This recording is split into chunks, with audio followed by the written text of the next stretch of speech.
It begins, as all great space discoveries do, with a flicker of starlight. But this time, that flicker carried a secret, one that could change the story of life in the universe forever.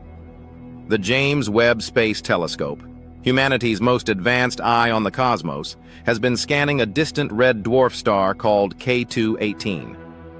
And orbiting that star is a world we've known about for less than a decade. But now, it may be the stage for the greatest revelation in modern science. Its name? K2-18b. A super-Earth, 2.6 times larger than our planet, and located in the habitable zone, that sweet spot where temperatures could allow liquid water to exist. When K2-18b was first discovered in 2015, astronomers were cautious. Being in the habitable zone doesn't guarantee habitability. Venus is in the sun's habitable zone, after all, and it's a hellish pressure cooker. But K2-18b had something special. Earlier studies hinted at water vapor in its atmosphere. That alone made it interesting. But what James Webb just found? That's something else entirely. The signal that shocked astronomers. Using its ultra-precise instruments, Webb examined the light from K2-18b as it passed in front of its star. When starlight filters through a planet's atmosphere, it picks up chemical fingerprints, unique patterns that tell us which gases are present. And in K2-18b's light, scientists found a fingerprint they almost didn't believe at first. Dimethyl sulfide, or DMS for short.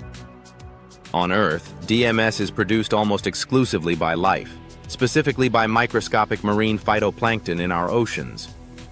It plays a role in cloud formation, weather patterns, even the smell of the sea breeze. It is not something we know how to make naturally without life. And on K2-18b, Webb detected it in massive quantities, thousands of times more than on Earth. Alongside DMS, scientists also spotted dimethyl disulfide, or DMDS, another compound with strong biological links. The statistical confidence level? 99.7%. That's what scientists call 3 sigma confidence, meaning there's only a 0.3% chance this signal is just noise or coincidence. It's not the slam-dunk 5 sigma level we demand to announce a discovery as fact, but for a biosignature on an alien world, it's incredibly compelling. Why this is different from past alien life claims. Over the years, we've had plenty of headlines about possible alien life. The Martian meteorite fossils in the 90s. The Venusian phosphine claim in 2020. All fascinating, all controversial. Many turned out to have alternative explanations. So why is K2-18b's case different? For one, DMS is not just rare in lifeless chemistry. On Earth, it's essentially non-existent without biology. Unlike phosphine, which has multiple possible non-living origins, DMS is tightly linked to life's processes.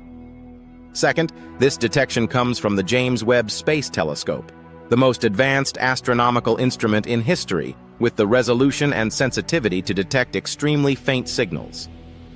And third, K2-18b isn't just any planet. It may be a Hycean world, a type of planet Cambridge University scientists proposed just a few years ago. Hycean worlds are ocean-covered planets with hydrogen-rich atmospheres. They could be warm enough for life, yet shielded by their deep oceans.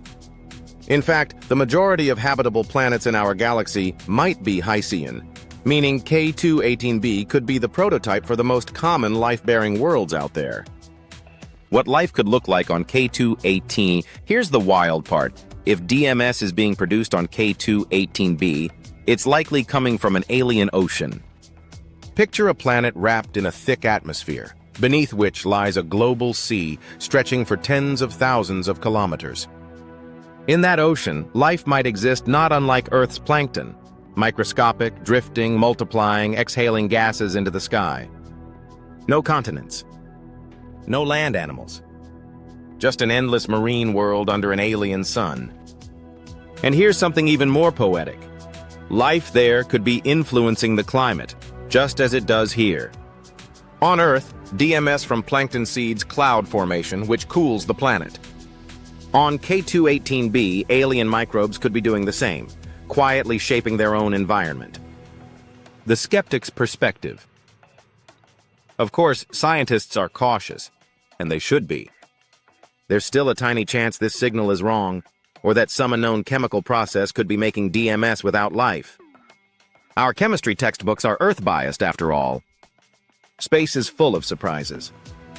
To confirm this isn't a fluke, researchers need more data, ideally 16 to 24 more hours of Webb observations.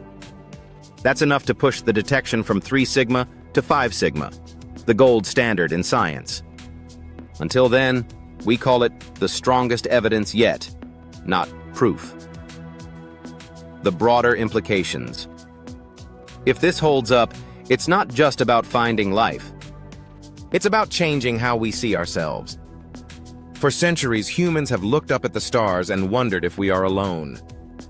Every time we've imagined alien life, we've pictured intelligent beings, radio signals, spaceships, conversations. But the first life we find will almost certainly be microscopic. And that's okay. Because microbial life on K2-18b would mean that biology is not unique to Earth.